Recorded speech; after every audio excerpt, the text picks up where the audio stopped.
Good morning, friends. Uh, in today's class, we'll discuss derivation of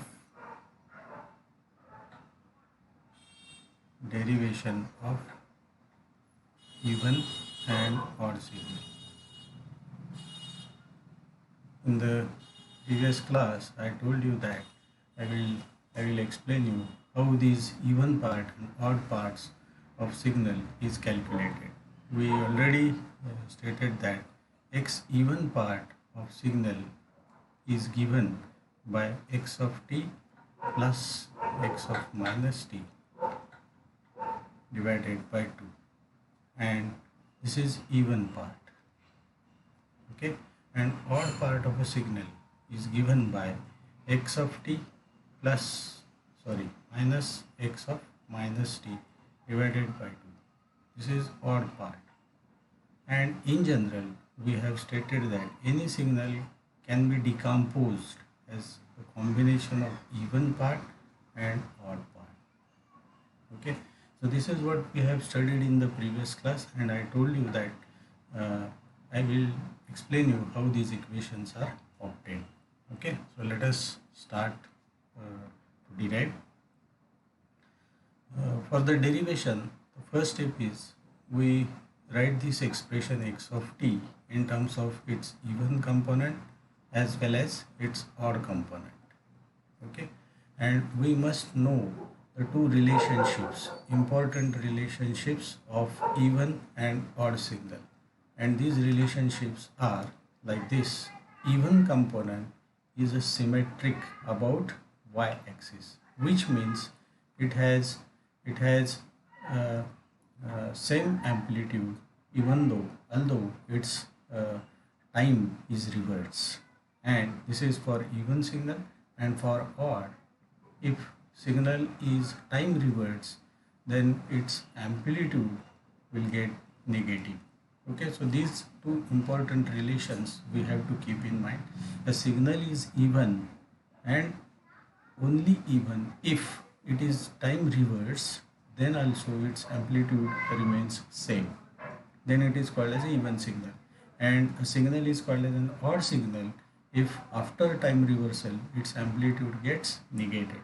Okay, so we make use of these two relations while obtaining this derivation. So we know this relation, we denote this as equation number 1.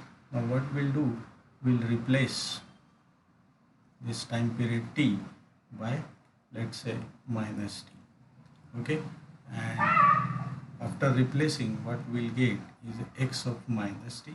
Instead of t, simply you put a minus t. So therefore you will get x e of minus t plus x o of minus t. Remember, x e of t, x o of t is the even part and odd part of the signal in general, xt. Okay, and we know the identity that x even part of minus t is equal to x e of t. So we can write this relation as like this, and x o of minus t, I can write it as minus x o of minus t. All right, so this is equation number 2. Now if I add equation 1 and 2, then what we get is xt plus x of minus t is equal to, I am adding these two equations. This is first equation and this is second equation. So if I add these two equations, then what I get is, you observe, this xe part will get added and this xo part, since because of opposite sign, get cancelled, and therefore we'll get 2 times xe of t, and hence I will get this relation xe of t is equal to x of t plus x of minus t divided by 2. Okay, so this is the famous relation that we have written in the previous class, and this is a way how we can derive it. Okay, similarly, instead of adding, if we subtract equation 2 from equation 1, then we'll get the relation for odd signal. Okay, and you will observe that xo of t will be equal to x of t minus x of minus t divided by 2. Okay, so by doing these simple mathematical operations, mathematical algebra, we can obtain the relationship between even part and odd part of a signal in general with a signal xt. All right, so after completing this part, we'll take one or two examples based on this. So let us say, for example, x of t is equal to e to the power t. This is a signal. So what is the nature of this signal? If we plot this signal with respect to t, if we plot this x of t, then this is exponentially growing signal. So as t increases in positive value, its value amplitude, the signal value will go on increasing, and at t is equal to 0, its value will be equal to 1. Its value will be equal to 1, and it will keep on increasing. It will keep on increasing like this. So this is exponentially growing signal.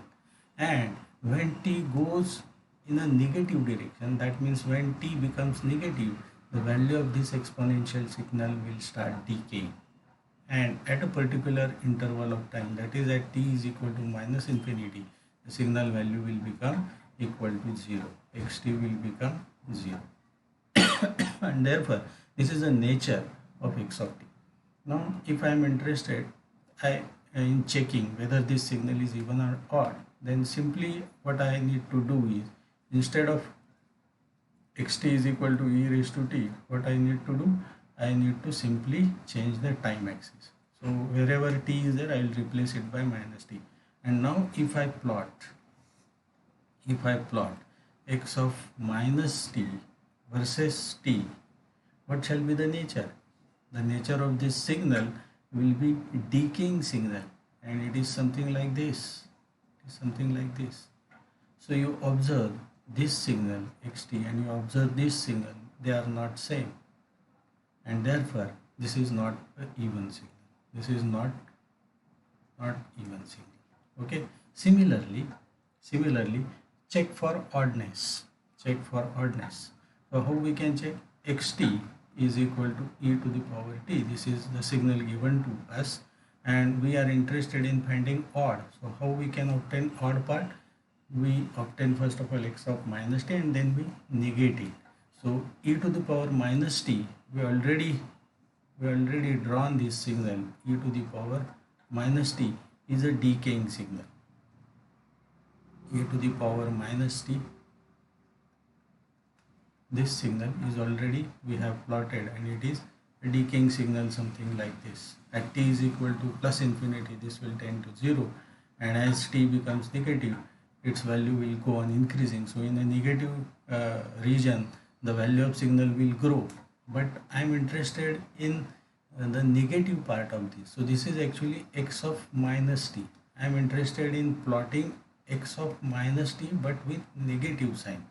So what I am doing here, I am just flipping this signal about y-axis. So if I do that, then what I will get is simply this type of signal. And my e of t, I have already drawn. It is exponentially growing signal like this. Again you observe this signal and this signal, they are not same, and therefore it is not odd also. So this signal is neither even nor odd. Okay, so this is what the conclusion that we get after solving this expression, after solving this problem. The second example that we are interested is xt is equal to, let's say, cos t. Now if you replace t by minus t, what you will get? So x of minus t will be cosine minus t, and we know the identity that cosine of minus theta is cos theta.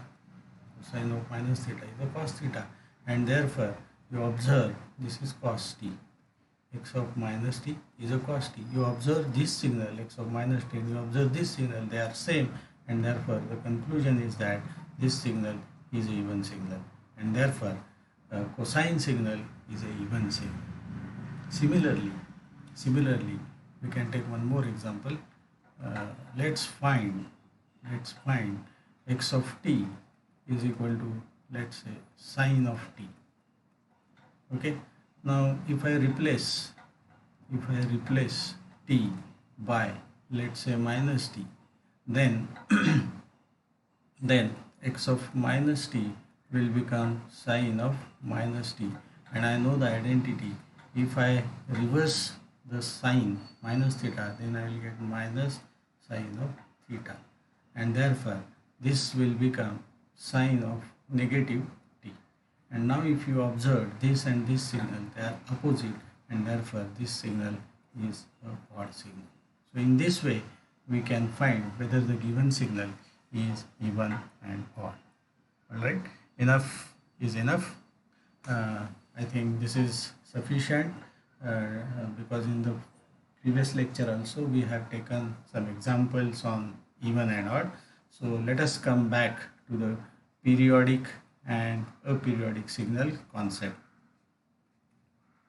Periodic and aperiodic signal. In the last class, I concluded my lecture with the discussion that any signal is said to be periodic if it follows two conditions, if it obeys two conditions. Which are those two conditions?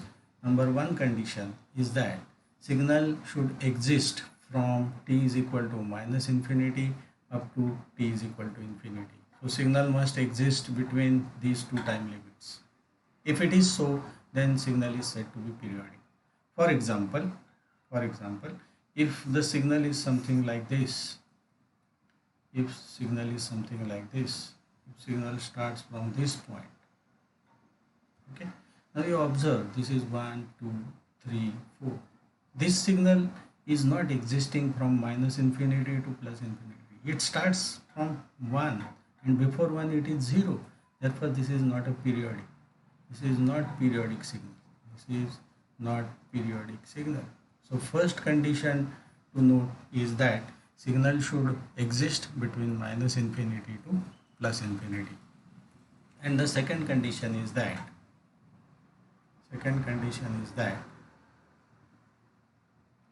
condition number 2. The second condition for periodicity is that signal must repeat itself after fixed interval, minimum interval of time. Okay, this fixed minimum interval of time is called as the fundamental period.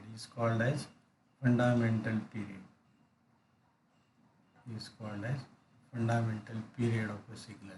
Okay, so if signal repeats itself, if the waveform repeats itself after a fixed interval of time, then we call that signal as a periodic signal. And the minimum period measured in seconds is called as the fundamental period, capital T. And we have stated in the previous class that T is equal to fundamental period T is given by 2 pi upon omega naught, where omega naught is the fundamental frequency, and it is angular frequency measured in radians per second. Alright, so we have completed this much part in the previous lecture.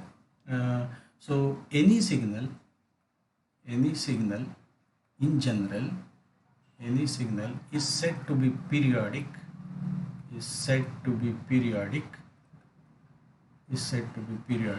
only and only if it follows the condition that x of t should be equal to x of t plus or minus capital T.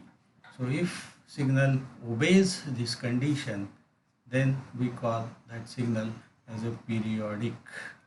If signal does not obey If signal does not obey this condition, or if it fails to obey this condition, we call that signal as a periodic signal. All right. And I think in the previous class I have demonstrated one example, which is a combination of two signals. If there is a combination, uh, of signal while finding the combination of signals while finding the fundamental period, let's say xt is equal to x1 of t plus x2 of t, then what we'll do, we'll find the fundamental period for this, let's say it is t1. Then similarly we'll find the fundamental period for this signal x2t, that is t2, and later on we'll find the LCM of t1 and t2 to find the total fundamental period or overall fundamental period of this signal xt. Okay, so how we obtain the overall fundamental period of this signal xt, which is a combination of x1t and x2t? The first step is to find t1, second step is to find t2 and take the LCM. Second thing is that the signal is said to be periodic in case of combination of signals only and only if, again there is one more very important conditions which we have to take into account, that is if we take the ratio t1 by t2 or any ratio, let's say t2 by t1, this ratio should be ratio of integers. This ratio should be ratio of integers, and if it is so, then we call that number as a rational number,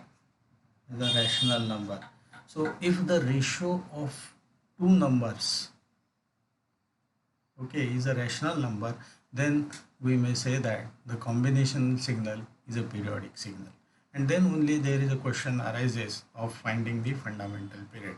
Now there may be a question in the minds that what is meant by a rational number? What is meant by a rational number? So rational number is a ratio. Rational number, it is a ratio of integers. Rational number, it is a ratio of integer. Let's say p by q. Okay. For example, if we take 10 divided by 4, is it a rational number? So it is. Its answer is 2.5. So it is a ratio of integers. It's okay, but what is the next condition? The next condition is that if it results into fixed decimal number, like this in this case, if it exists, if it results into fixed decimal number, then we can call that number as a rational number. So this ratio is a rational number. Similarly, if this ratio p by q, okay, let's say for example 10 divided by 3, so this ratio is 3.3333, something like this. So this number 3 is repeating. So if number is repeating in nature, then also that number is a rational number. If ratio, if we take example pi, then pi has value 3.142376, like this. That means this series will be changing continuously. No new number is there. No new number is in succession will appear in this number, and therefore this is not a rational number. So in general we have to remember that the value of pi is 22 by 7 and its integer equivalent is like this. So this number is not a rational number. So depending on that, we have to check the periodicity of the signal. So to conclude, we'll take one or two examples and then we'll stop. So we have taken few examples in the previous class. Let us take one more example. So example like this, xt is equal to, let's say, cosine cosine 3t plus sine t. If this is the example. Now this signal, you observe, it is a combination of cos 3t and sine t. Okay, so what is the fundamental period of this signal? So x1t I will denote as cos 3t, and if I combine, if I Equate this with the standard equation, that is cosine omega naught t or omega 1 t, you may denote it by any symbol.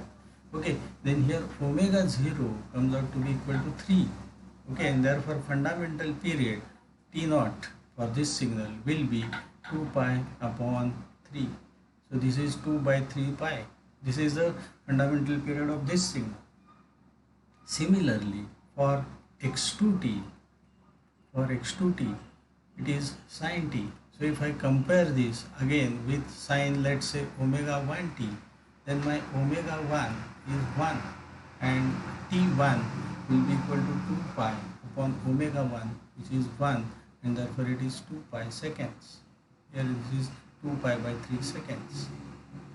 So if we take the ratio, as I stated in the previous case, the question is state whether xt is periodic or not.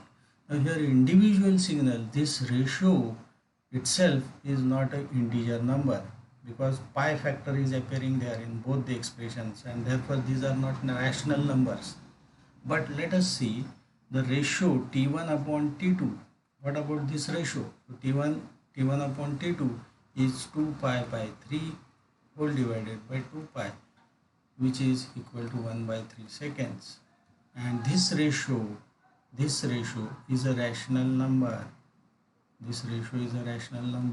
And although these individual signals are aperiodic, the resultant is periodic. The resultant signal is periodic. Is this point clear? Okay, let us take one more example. Xt is equal to, let's say, sine pi t plus cos 3t. Okay, so as usual, the fundamental period for this signal will be 2 pi upon omega naught. Omega naught is pi, which is 2 seconds, and fundamental period associated with this, that is t2, will be equal to 2 pi upon 3, which is 2 by 3 pi seconds. Okay, so obviously this signal is a periodic because there is a pi factor. So this is a periodic signal, this is periodic signal. So combination of this will be obviously a periodic signal, because if you take the ratio t1 by t2, this ratio will be 2 upon 2 by 3 pi. So this will be, how much it is? 2 into 3 by 2 pi. So it is 3 pi only, and there is a pi factor, therefore it is aperiodic. This is not a periodic signal. So in this way we can test whether the given signal is periodic or not periodic. I think this is enough. We will stop here.